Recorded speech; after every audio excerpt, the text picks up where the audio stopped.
ফেব্রুয়ারির প্রথমার্ধেই নির্বাচন আয়োজন প্রতিশ্রুতি পুনর্ব্যক্ত করেছেন প্রধান উপদেষ্টা। বলেছেন, কেউ নির্বাচনের বিকল্প ভাবলে তা জাতির জন্য হবে বিপজ্জনক। বিএনপি, জামাত এবং এনসিপির সঙ্গে বৈঠকে এসব কথা বলেছেন প্রধান উপদেষ্টা। বৈঠকে সাম্প্রতিক ঘটনাবলী নির্বাচন বিলম্বিত করার ষড়যন্ত্র কিনা এমন আশঙ্কার কথা জানিয়েছে বিএনপি। অন্যদিকে জুলাই সনদের অধীনে নির্বাচনের দাবি জানায় জামাত।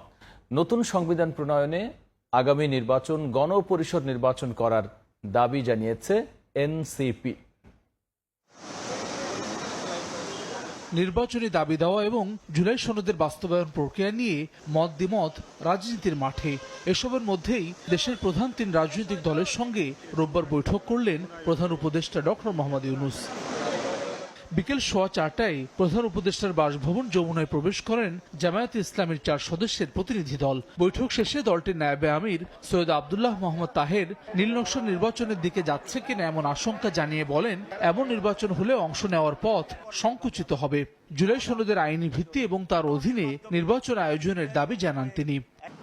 নির্বাচনকে সুষ্ঠু হওয়ার ক্ষেত্রে বাধা তৈরি করা চলেছে। একটি নীলনকশার নির্বাচনের দিকে আমরা যাচ্ছি কিনা সেই ব্যাপারে আমাদেরও প্রশ্ন তৈরি হয়েছে, জনমনেও প্রশ্ন তৈরি হয়েছে। আমরা চার্টারের পূর্ণ বাস্তবায়ন চাই এবং এই চার্টারের ভিত্তিতে আগামী নির্বাচন হইতে হবে।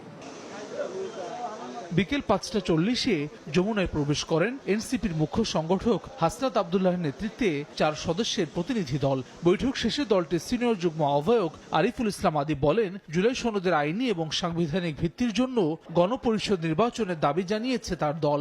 জুলাই সনদের আইনি ভিত্তির জন্য আমরা বলেছি, জুলাই সনদের আইনি ভিত্তি এবং সাংবিধানিক ভিত্তির জন্য আগামী যে নির্বাচনটি হবে সেই নির্বাচনটি যেন অবশ্যই গণপরিষদ নির্বাচন হয়। বিগত সময় অবৈধ সংসদকে বৈধতা দানের তাদের যে পদক্ষেপ, সে বিষয়গুলো আমলে নিয়ে জাতীয় পার্টির সাংগঠনিক কার্যক্রম যেন স্থগিত করার বিষয়ে সরকার আরও বেশি কার্যকর হয়, সেই বিষয়টি আমরা প্রধান উপদেষ্টাকে আমলে নেওয়ার জন্য বলেছি। সন্ধ্যা 7:30টায় বিএনপি মহাসচিব মির্জা ফখরুল ইসলাম আলমগীরের নেতৃত্বাধীন 8 সদস্যের প্রতিনিধি দলের সঙ্গে বৈঠকে বসেন প্রধান উপদেষ্টা।